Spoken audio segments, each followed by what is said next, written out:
Hello everyone, আজকে আমরা দেখব ওয়েবসাইটের প্রকারভেদ। ওয়েবসাইট কয় ধরনের? ওয়েবসাইট হলো দুই ধরনের, static website, dynamic website. Static ওয়েবসাইটটা কি দেখো, যেই সকল ওয়েবসাইটের তথ্য ওয়েবসাইট ব্যবহারের সময় পরিবর্তন হয় না তাদেরকে স্ট্যাটিক ওয়েবসাইট বলা হয়। কিরকম? যেই ওয়েবসাইট গুলো ইউজার পরিবর্তন করতে পারে না, শুধু ভিজিট করতে পারে, যেমন পোর্টফোলিও ওয়েবসাইট, কোনো স্কুল কলেজের কোনো ওয়েবসাইট, যেগুলো আমরা ইউজার পরিবর্তন করতে পারি না। যেমন আমরা ফেসবুক ইউটিউব চালাই, এটা কিন্তু আমরা পরিবর্তন করতে পারি, প্রোফাইল পিকচার চেঞ্জ করতে পারি, কমেন্ট করতে পারি, এতে একটা কমেন্ট করলে কিন্তু কমেন্টের কাউন্ট চেঞ্জ হয়ে যায়। এটা হলো আমাদের ডাইনামিক ওয়েবসাইট। আর স্ট্যাটিক ওয়েবসাইট হলো যেটা চেঞ্জ করা যায় না, শুধু ভিজিট করা যায়। দেখো এখন ডাইনামিক ওয়েবসাইট, যেই সকল ওয়েবসাইটের তথ্য ওয়েবসাইটের ব্যবহারের সময় পরিবর্তন হয় তাদেরকে ডাইনামিক ওয়েবসাইট বলে। যেমন আমরা বললাম ইউটিউব, ফেসবুক, এগুলো কি ডাইনামিক ওয়েবসাইট, যেটা ইউজার পরিবর্তন করতে পারে। যেমন এক এক ইউটিউব, ফেসবুকে এক একজনের প্রোফাইল এক এক রকম, এক সবার নিউজ ফিড কিন্তু সেম। তো এগুলো হলো ডাইনামিক ওয়েবসাইট, যেটা ইউজার তার প্রয়োজন অনুযায়ী চেঞ্জ করতে পারে। ওয়েবসাইট, এই ডাইনামিক ওয়েবসাইট তৈরিতে বিভিন্ন প্রোগ্রামিং ল্যাঙ্গুয়েজ এবং ডাটাবেজ প্রয়োজন হয়, যেখানে ইউজারের ইনপুট গুলো স্টোর থাকে। এখন দেখো স্ট্যাটিক ওয়েবসাইটের সুবিধা।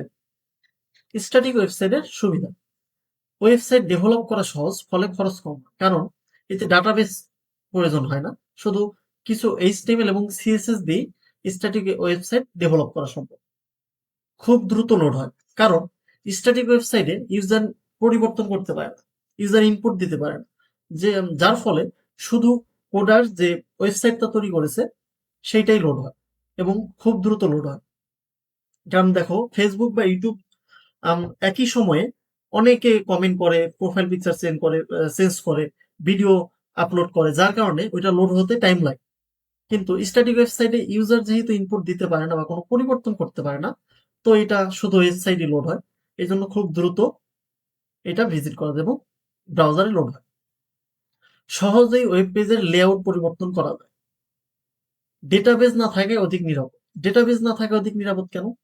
এইটাই যেহেতু ইউজার কোনো পরিবর্তন করতে পারে না বা ইনপুট দিতে পারে না, যার কারণে এটা ডেটাবেজ লাগে।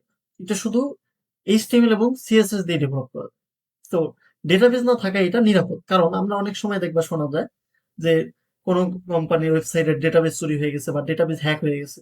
তো এটাই যেহেতু ডেটাবেজই নাই, তাহলে হ্যাক বা চুরি হওয়ার কোনো চান্স নাই, এই জন্য এটা নিরাপদ। এরপরে আছে আমাদের স্ট্যাটিক ওয়েবসাইটের অসুবিধা। তো এটার অসুবিধা কি কি দেখো, ওয়েবসাইটে তথ্যযুক্ত আপডেট এবং ডিলিট করার জন্য কোড পরিবর্তন করতে হয়। এটা যেহেতু ইউজার বা অ্যাডমিন চেঞ্জ করতে পারে না, তো এটা চেঞ্জ করার জন্য কোডারের প্রয়োজন হয়, যে ওয়েবসাইটটা বানাইছে বা কোড লিখছে তার প্রয়োজন।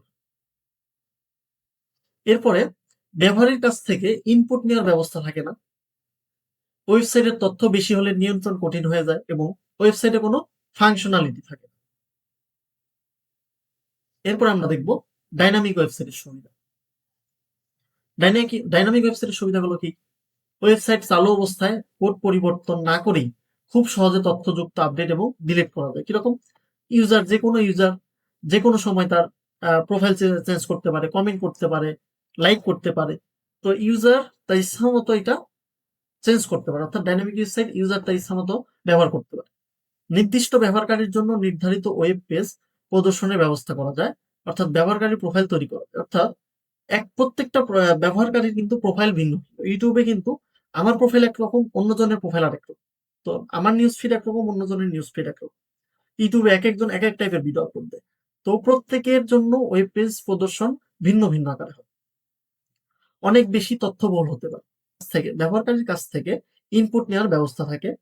ওয়েবসাইট যে কোনো ফাংশনালিটি যুক্ত করা যায় ওয়েবসাইট। এখন ডাইনামিক ওয়েবসাইটের কিছু অসুবিধা আছে। কিরকম দেখো, ডেটাবেজ ব্যবহৃত হয়, ফলে লোড হতে বেশি সময়।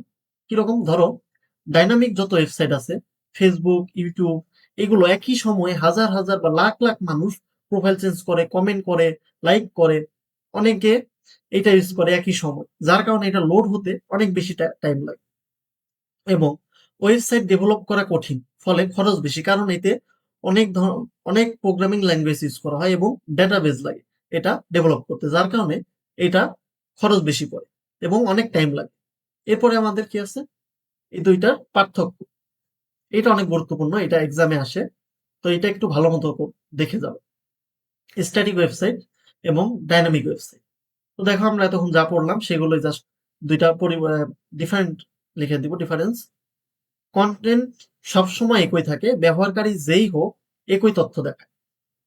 স্ট্যাটিক ওয়েবসাইট যেহেতু পরিবর্তন করা যায় না, ব্রাউজার খুব দ্রুত লোড হয়, শুধু একমুখী যোগাযোগ হয়, তাই তুলনামূলক বেশি নিরাপদ। তো এইটি তৈরিতে শুধু HTML CSS ব্যবহৃত হয়। কন্টেন্ট পরিবর্তনশীল ডাইনামিক ওয়েবসাইটে লোড হতে তুলনামূলক বেশি সময় নেয়, আমরা উপরে যেগুলো পড়ে আসছি জাস্ট সেইগুলোই। এটা তৈরিতে বিভিন্ন প্রোগ্রামিং ল্যাঙ্গুয়েজ ব্যবহার করা হয়, এটাই। তো এটা ভালো মতো পড়ে রাখবে, এটা এক্সামে আসতে পারে। আজকের মতো এই পর্যন্তই। পরবর্তী ক্লাসে আমরা HTML মূল স্ট্রাকচার এবং কিভাবে কোড লিখতে হয় এবং কি কি ট্যাগ ইউজ করা হয় সেগুলো নিয়ে আলোচনা করব। পরবর্তী ক্লাস পেতে অবশ্যই চ্যানেলটি সাবস্ক্রাইব করে রাখবে।